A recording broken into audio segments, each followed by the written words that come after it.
Good afternoon. My name is Ceci Sanchez. I lived in Key Biscayne since 1961, but I would like to introduce to you my friend Margaret Carter, who has been here since 1952. we're at the towers of Key Biscayne, and you will enjoy this. How did you get to Key Biscayne? It was in the Sunday papers, and my husband at the time said, let's go over there and see what's going on. And I came over, and he loved it, and I loved it, and we decided this is where we wanted to stay. And I'm glad we did. How was your life on the Key at that time? Full of mosquitoes.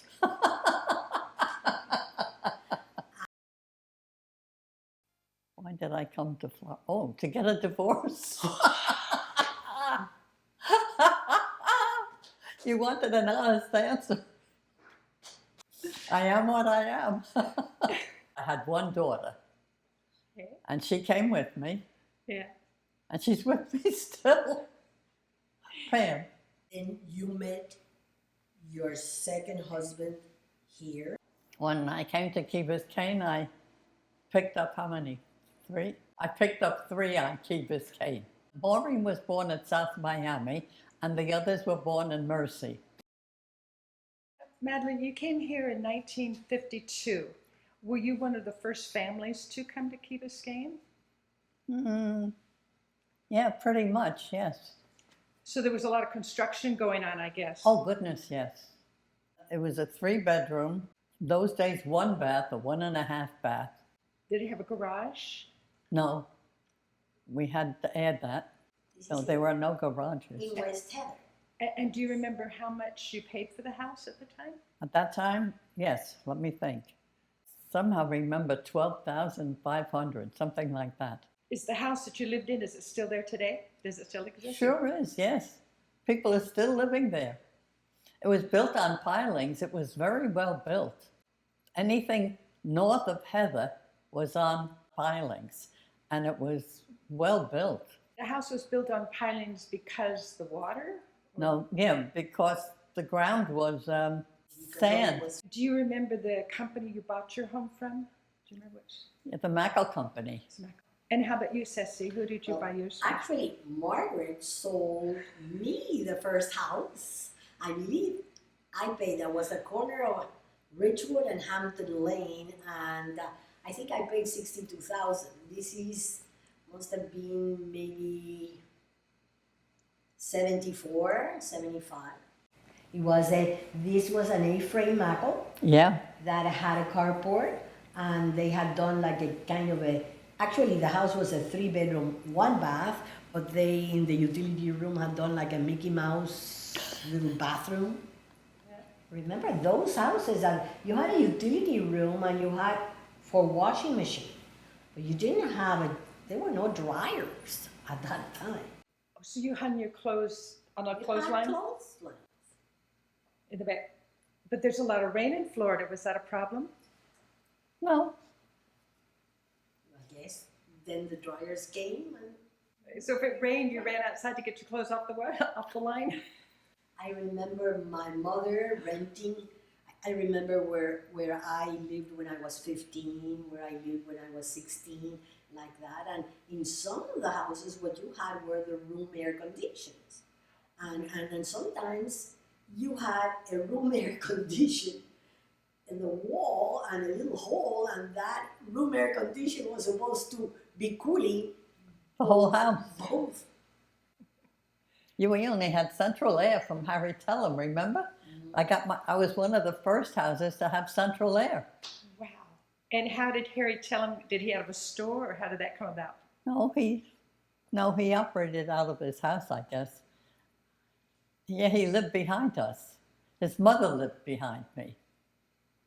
And he did it as a favor, or he sold air conditioners? He sold air conditioning. I was one of the first people to get central air. That must have felt very good. Yeah. You said there were a lot of mosquitoes. Did people just stay inside when there were mosquitoes? Oh, that was horrible. They could carry you away. The mosquitoes were terrible. There was a problem with mosquitoes, yes. And you didn't go out without spraying yourself. Good. especially your legs and your arms. And what about the kids? They just suffered through it. They managed. I got used to it. It's kids. Yeah, you're right. Kids are tough. Quite a few hurricanes. Yeah, we had a lot of hurricanes. When we came from Cuba, we had Betsy, we had Betsy. Donna. I remember one of those afterwards that a barge from Brickell and damaged the first little bridge as you were coming into the causeway.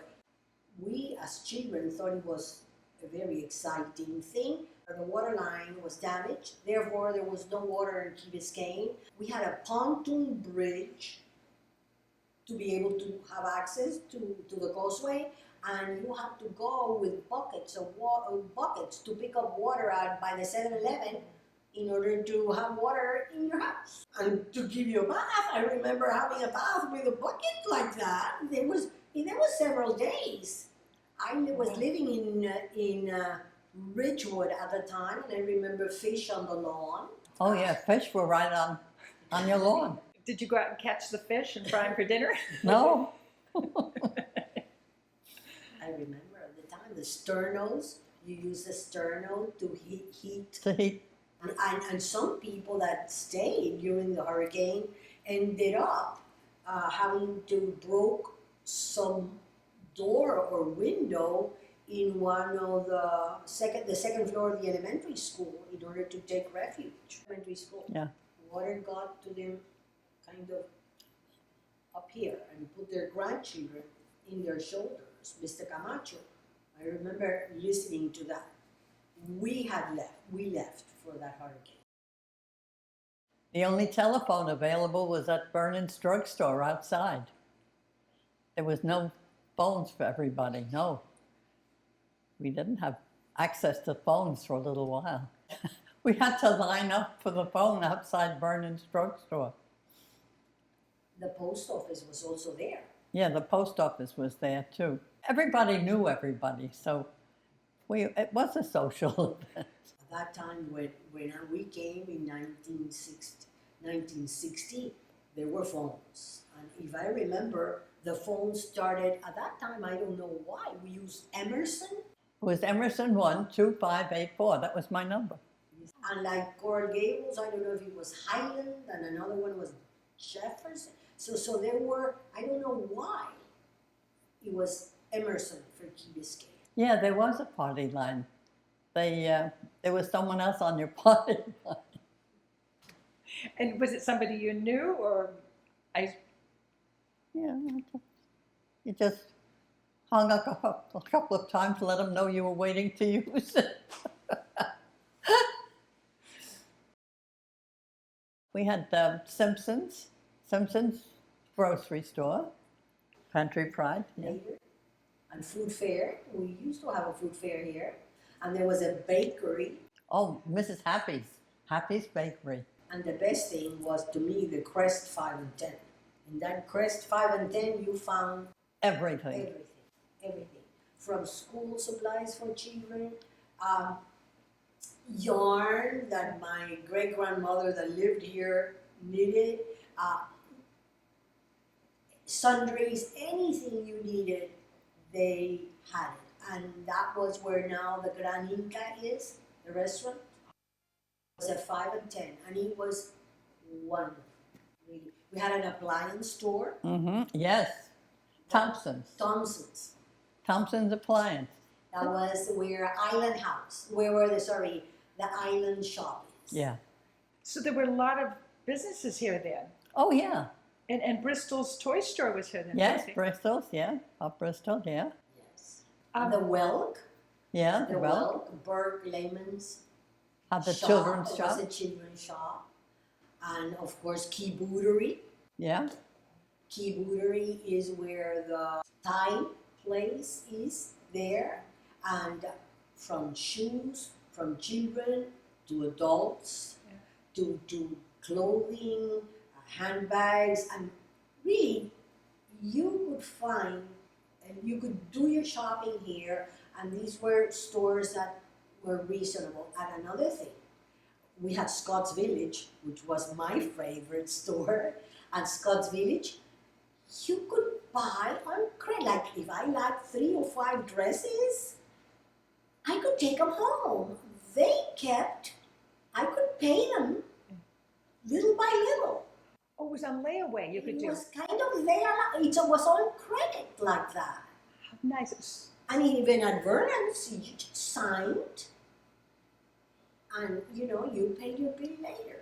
Did they send you a bill, or you just knew you owed them money and you go and straighten up? They send you, but remember at that time you got a lot of things in the mail. Yeah. But I knew, like at Scott's Village, I had a commission, and I went and I paid, and like that. Did you have to leave the Key then? There were so many businesses here. Did you feel you need to go off the Key to go shopping? Yeah, generally speaking, for anything big or important, yes. Like furniture or bedding and things like that, you'd leave the Key. But for the children, for the clothing, you could pretty much share? Yeah, pretty much here. The children's clothing, yes, and the children's shoes. The shopping centers, were there the same number of them that we have today, or was it different? No. We had, the Galleria didn't exist, the Square didn't exist. None of that existed, but we had a couple of motels on Crandon Boulevard. Right. We had, tell me the name of that Italian place that the Cove where all those. The Cove with the garlic, Italian food, yeah, that was yes. great. And we had a Kentucky Fried Chicken actually here. I remember going there with my mother and brothers. Jamaica Inn, the English pub. We had wonderful restaurants. You get the Silver Sands, and the restaurant of the Silver Sands. Mm-hmm. Was that the one that was upstairs at the Silver Sands? That was actually the Eagle's Nest. That was a bar. But they had an oceanfront restaurant. Lunch, they had a bar too there, but lunch and dinner, excellent. And you were right next to the water. Yeah, right by the ocean. That went away with the hurricane. So can you tell us a little bit about real estate history in Key Biscayne?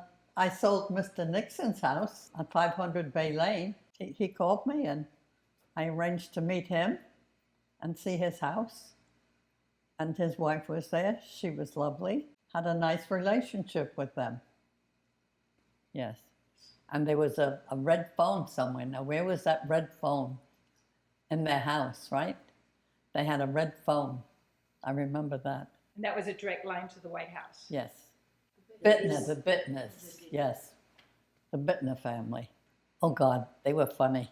They were from Long Island, and they had a catering business up there. And they came down here, and they were very impressed with the president. I remember that. They were very impressed with Mr. Nixon. And when I had a chance to show them his house, they bought it.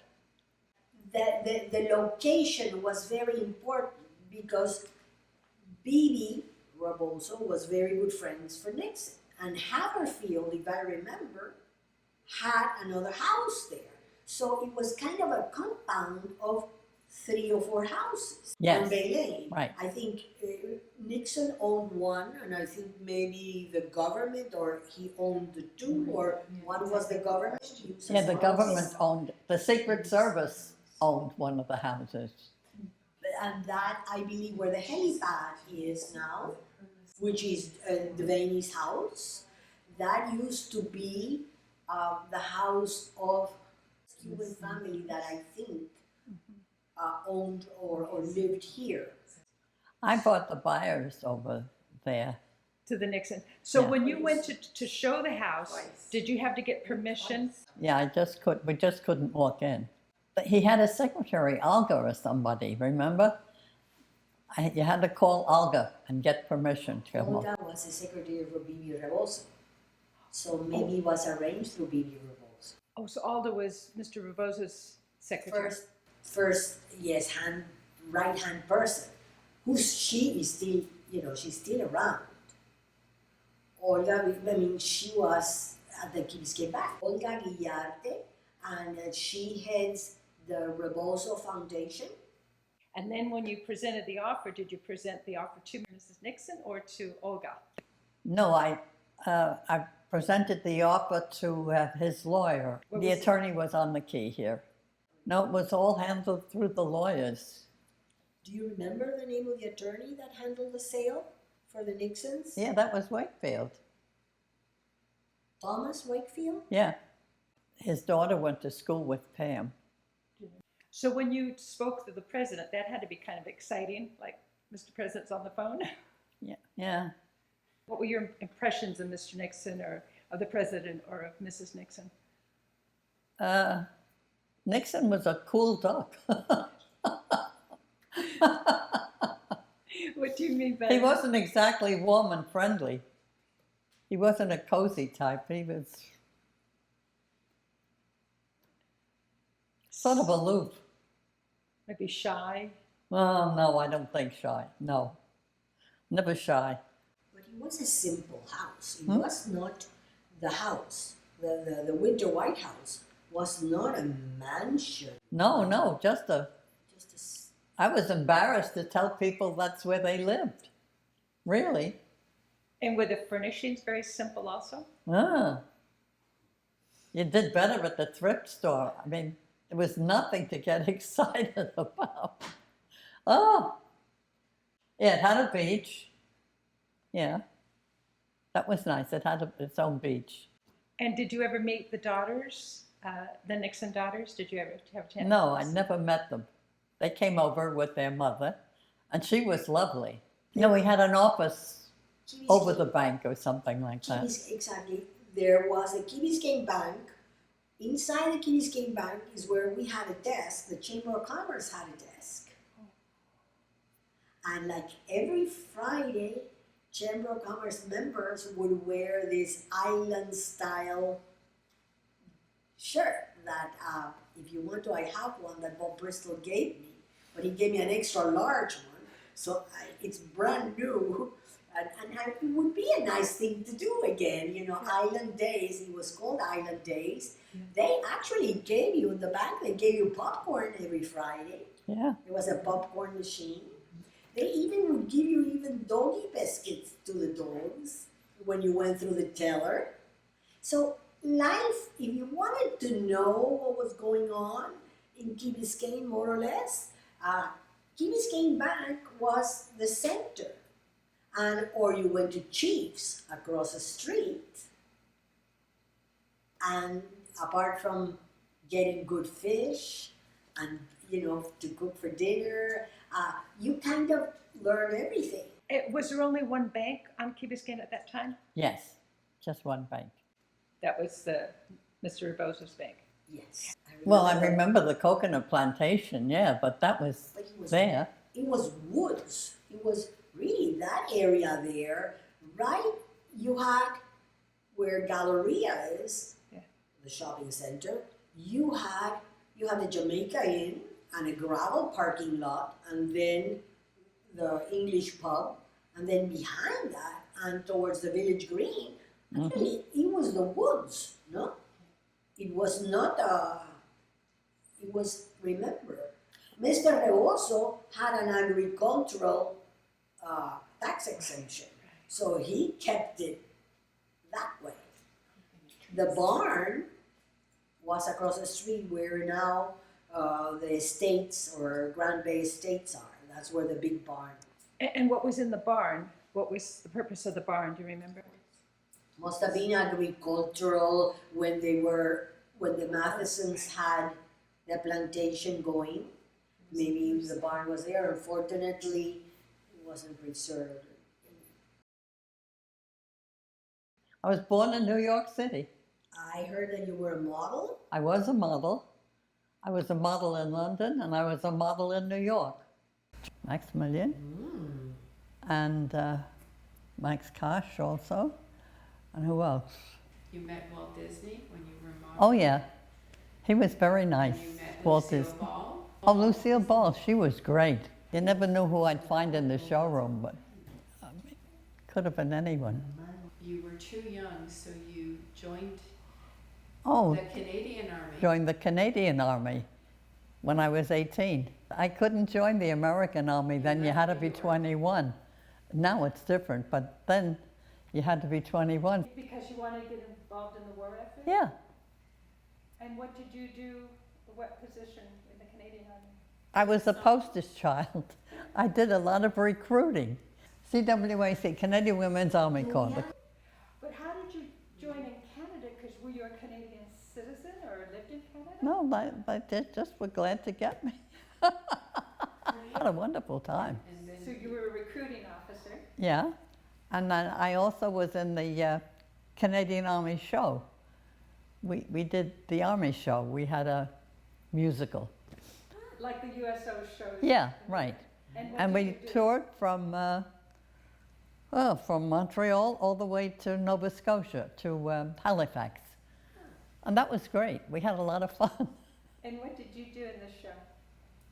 I was a tap dancer. I was a tap dancer. Oh, sure, I went to dancing school from when I was 6 or 7 years old.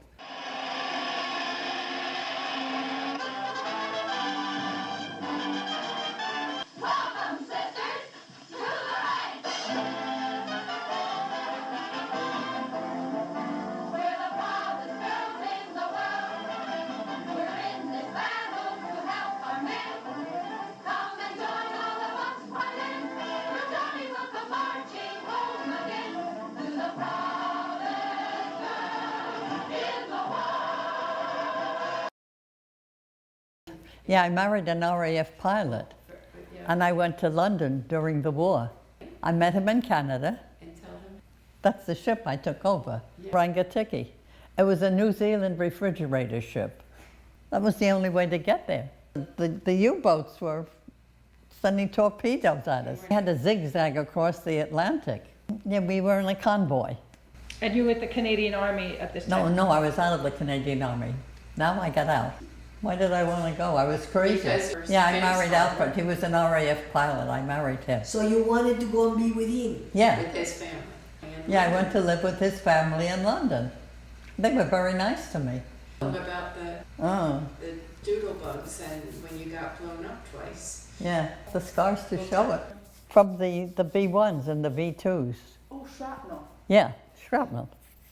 I even had the shrapnel, the scars on my arm here. We had a Morrison shelter. It was like a table with the sides, if you can visualize a table as a cage, and you could get in that and bring the sides down, and if it came down on you, you were pretty safe. And that was the Morrison shelter. And then the Anderson shelter was in the backyard, and that was room for 2 bunks on one side and 2 bunks on the other. And my sister-in-law and I spent our time out there. And did you have a warning before? Oh, sure. Like, The air raid siren would go on, yeah. And then how long before the planes would start coming over? Could be right after that. Wouldn't be long. You wouldn't have a lot of, I mean, they were just across the channel, so it wasn't long. So you had to move fast. Yeah. I was online for ice cream when one of the bombs were over it and the blast got me. Yeah, we had air raid sirens over there. And You got off the bus to get home, and you knew that the doodle bugs or the bombs were overhead. And as long as you heard it, zzz, you're okay. But when the sound cut out, you didn't know where it was going. Yeah, these were rockets. And when they cut out, you didn't know it was coming to you or there or anywhere. Did you stay in London very long? 9 months. When before I went over, I had a lot of friends and I had all kinds of shoes, and I went over to England, and I was living on, I think I had 32 pair of shoes, and I lived on selling them off. My sister-in-law, Mary, would take them to work a pair at a time, and she'd sell them for me. rations. Yeah, I still have my ration book somewhere. Oh. Oh yeah, the ration, like And- one and egg a what month. about the meat? Huh? The meat. What kind of meat did you eat? Meat. There wasn't any meat. My in-laws wouldn't think of having horse meat, but I had a friend who had connection to the black market, and you could buy horse meat. So I bought some and I brought it home, and my in-laws thought, oh my God, this American, she made a connection. She got us some real steak, and we had this steak, and when they were finishing it, I went, eh! I made the sound of a horse, and I thought they would die. I would. I did that, yes I did. They're gonna cut that. I had Pam with me, yes. Pam was the baby. Pam was born there. Yeah, Pam was born there, yeah. You were living on the outskirts of London? No, right in London town. Southwest 9, right in central London. So then you came back to the States with your daughter. Oh God, I was glad to get back. She divorced him. She said she came here to divorce him. Pam and I got on a bus, and it was January, I'll never forget it. It was snowy and cold, and she had a snowsuit on, and I said, let me have that thing, we're getting rid of it, we'll never need another snowsuit. What was it like when you got off the bus? What did you first think? I thought I died and went to heaven. I saw palm trees, and it was warm and sunny. God, I thought I died and went to heaven. When I first got here, I was a dancing instructor at Arthur Murray's. Wow, Margaret! I was. How exciting! Well, I was with the airlines. I was with BOAC, British Airways. Oh, I used to sneak Pam on board. Oh, that's a riot. How did you do that? How old was she? I used to say she's an unaccompanied minor. And if you call me mommy, I'll kill you. That's the title of the book. How old was she then? Oh, she was about 3 or 4. 3 or 4. The poor thing. Don't you dare call me mommy or I'll kill you. And tell them. Mary Burke, yeah. Rick Burke was her brother. He was our captain. And they took off before us. And we were only in the air a short while when over the radio they wanted us to look for debris on the top of the ocean. They wanted us to look for oil slick and debris, and they never found it. The Bermuda Triangle, yeah. I was always on the edge. Margaret's daughter, Margie, is joining us now, and she can fill in some of the gaps that we missed. You met Daddy when you. Yeah, he at the lived house. next door. Yeah, he was with his law students. I rented a house in Coral Gables, and next door, well, it was a house with 3 or 4 law students. Ah. And I thought, oh, things are looking up. I went next door and I said, did you find my kitty? I had a little cat. I didn't have a cat. I said, did you find a cat? And they said, no, but come and have a beer with us. Okay, just said that. And my dad used to say he'd see her walking in I guess your My uniform. uniform, and he'd say to his friends, I'd marry her tomorrow and wouldn't even ask her name. Right? Yeah. Wow. Oh. Wow. Uh-huh. He was a lawyer. And oh, he also was in the police department. He was the captain. It was a captain of the police department and an attorney. Yes. Oh, I guess he worked them both together. Tom Mullen in the City of Miami Police Department, but he was also an attorney. He graduated from the University of Miami in 1952, the same year that you guys moved out here. He went through law school The GI Bill. the GI Bill, right? And when he became a lawyer, you guys set up a law office Yeah. downtown in the And the Ingber building. in the Biscayne. Oh yeah, one Right. of those buildings downtown. Yeah, And the funny part of that story was he realized that he wanted to be a policeman, so he walked a beat downstairs, and then he would come upstairs, and I Change noticed his clothes. he would change his clothes, or he And would be a even lawyer. sit at his law desk in his Oh, you had a uniform. beautiful law desk. And yeah, I know, we bought that at that, Yeah. oh, what? So he really enjoyed police work more than being an Yeah, he attorney. did. And he had a very successful case, right, against Standard Oil. that Yeah, he won it. He won his first case. The big one was against Standard Oil. As I remember right, I think he had something like $30,000. Right, which was a fortune back then. Yeah. Because I think his policeman salary was Half of that. at less than half, yeah. He retired as a major, but for the most part, he was a captain. Law practice on the side, but that wasn't his passion, right? You Yeah. said when he won the Standard Oil suit, he said, "That's it, I've done that now." Yeah, now I know I can do it. I'm not going to work. You know, my job was abolished, actually.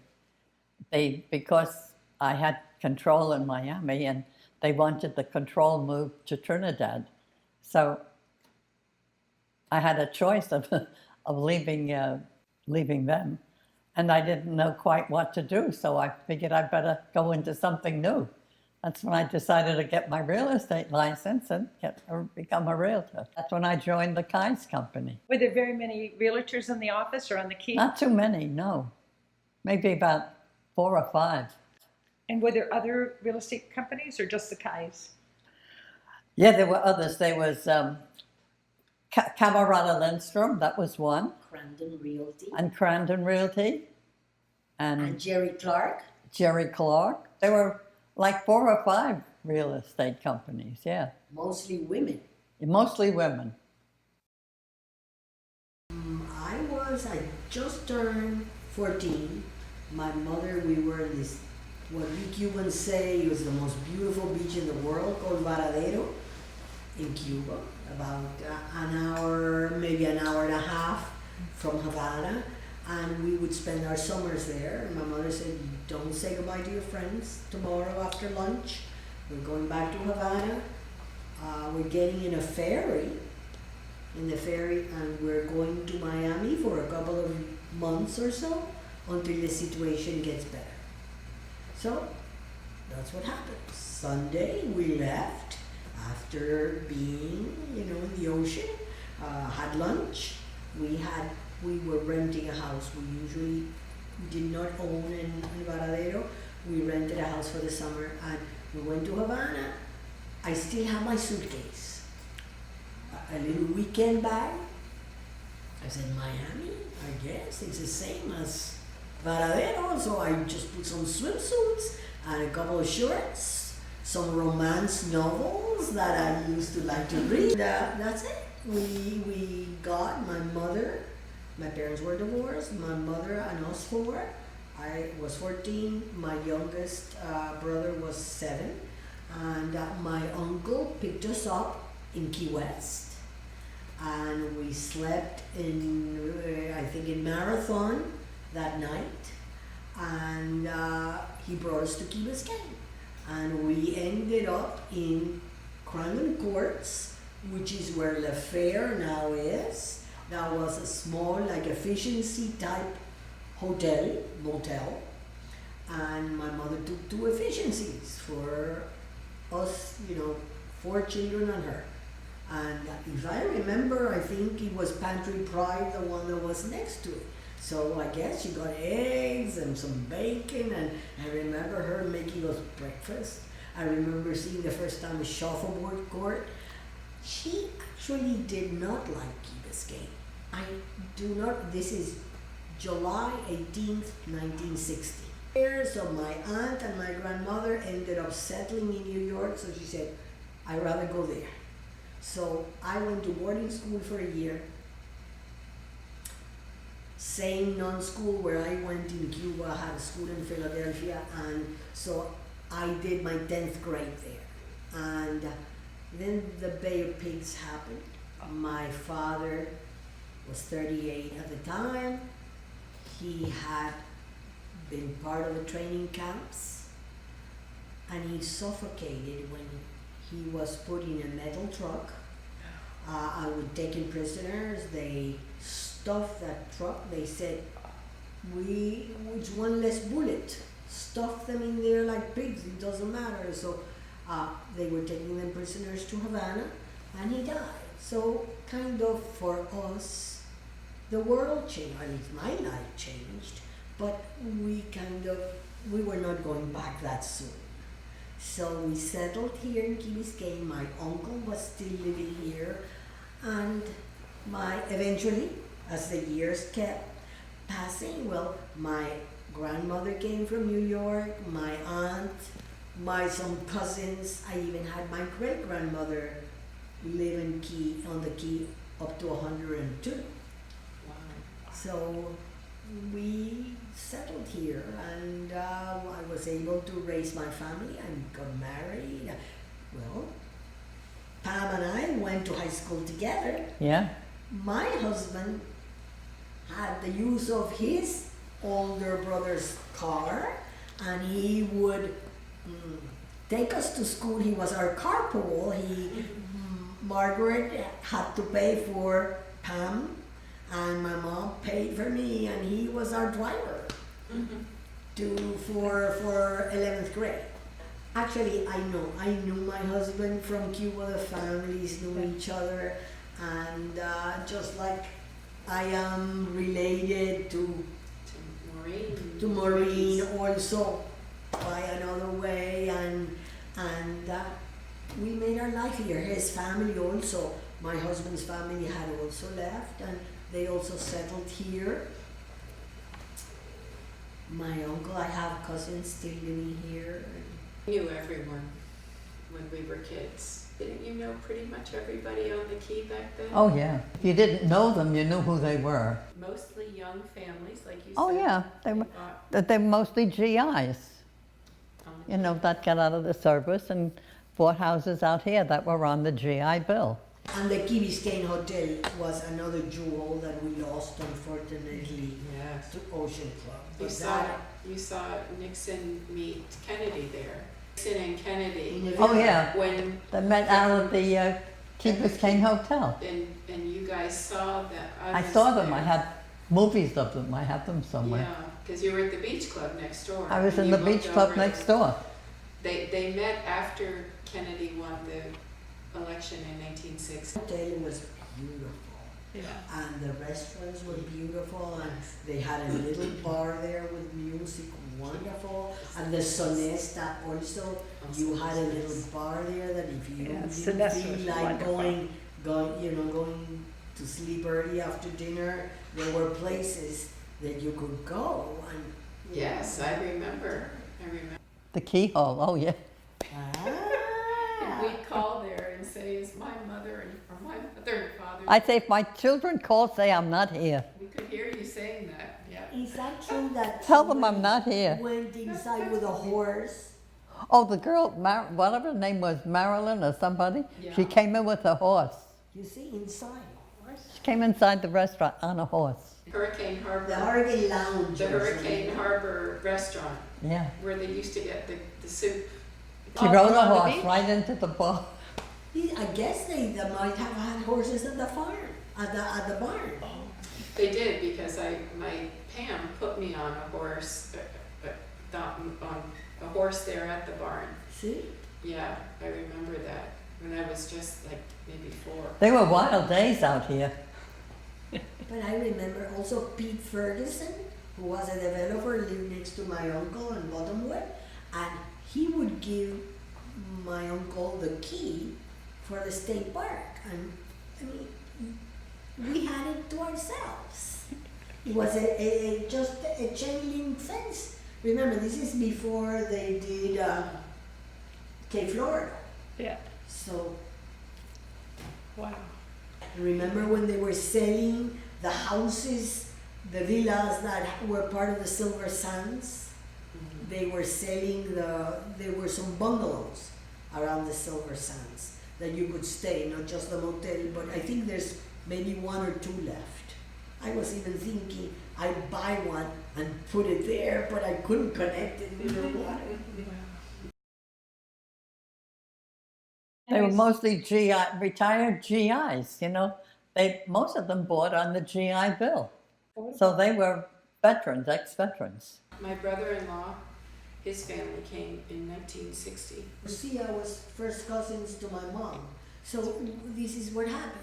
One family that was leaving Cuba, you had children. Did that bring a lot of customers when Nixon was here? People wanted to. Yeah, that brought a lot of attention. Snowbirds that came down from the north originally. Brickell became our Wall Street. Yeah. So that brought bankers, families. They did not want to live in an apartment in Brickell.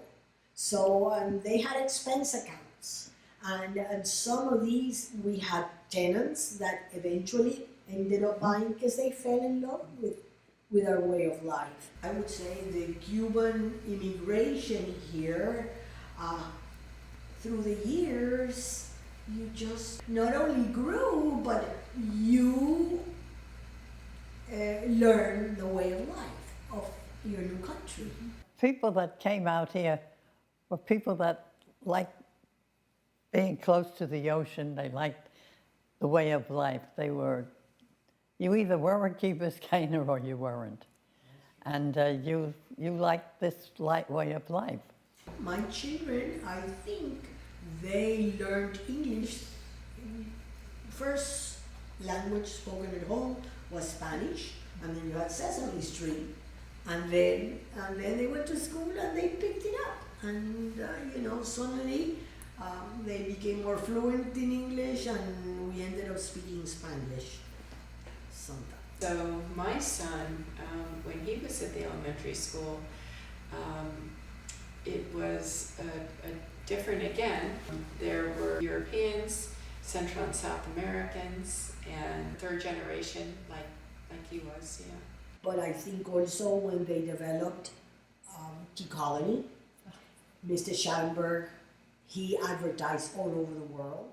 You buy it on Key Biscayne, you're not buying a home because your home is going to be for the most part, tiny. Very small house. You said you're buying a way of life. That's what we used to say. You're not buying a home, you're buying a way of life.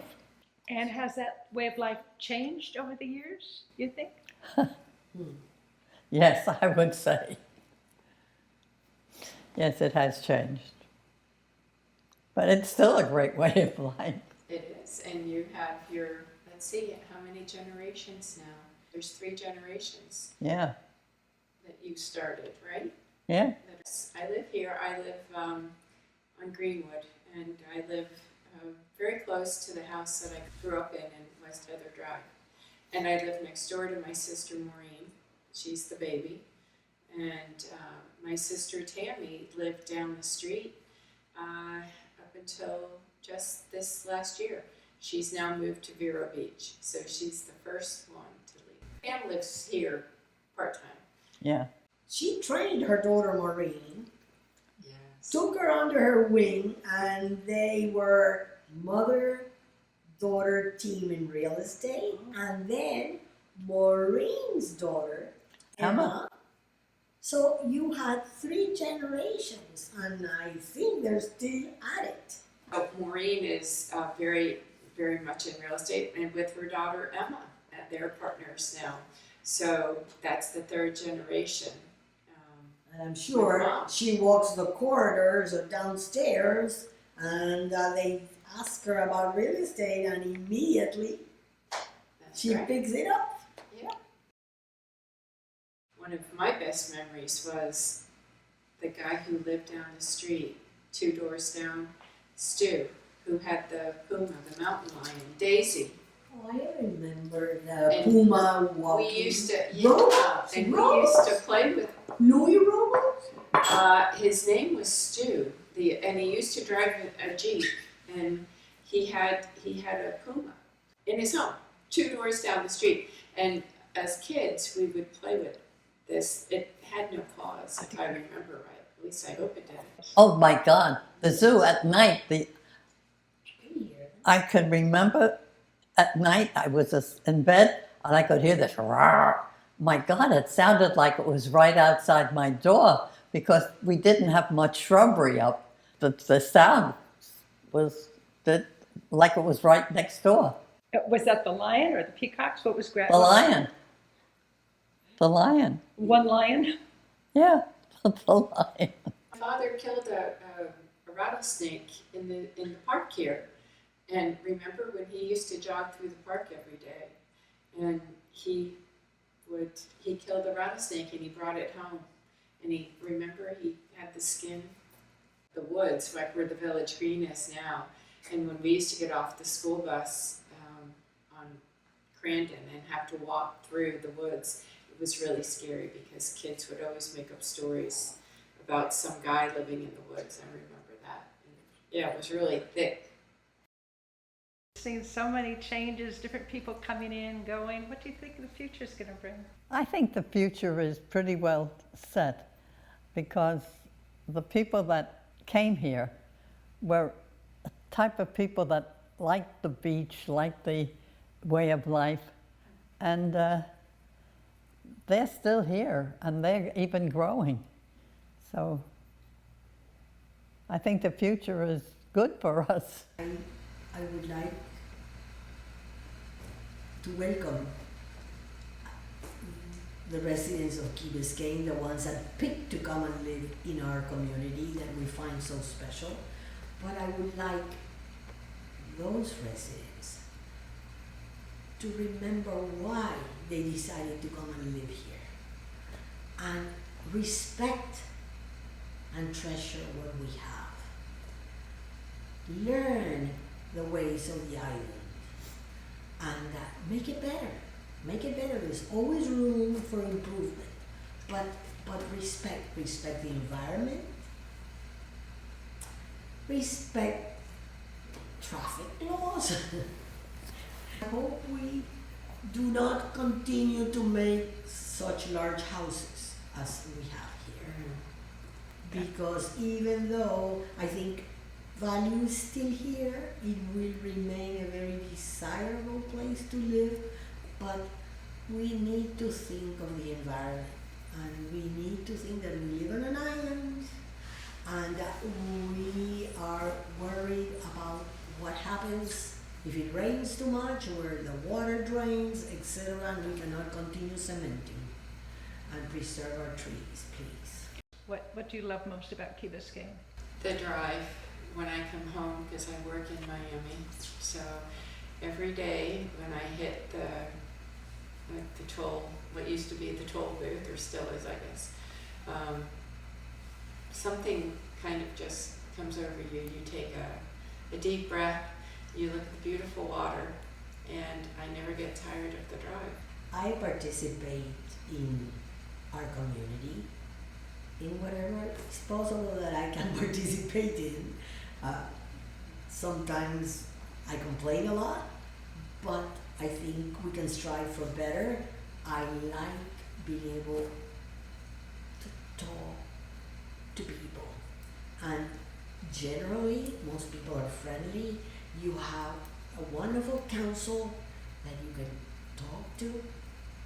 Everybody is trying their best to make our community better, and I like being able to participate and get involved, and I think this is the way, and this is why this country is so great, that we need that, and we need more people to be involved. We need people to help us with the 4th of July Parade Committee.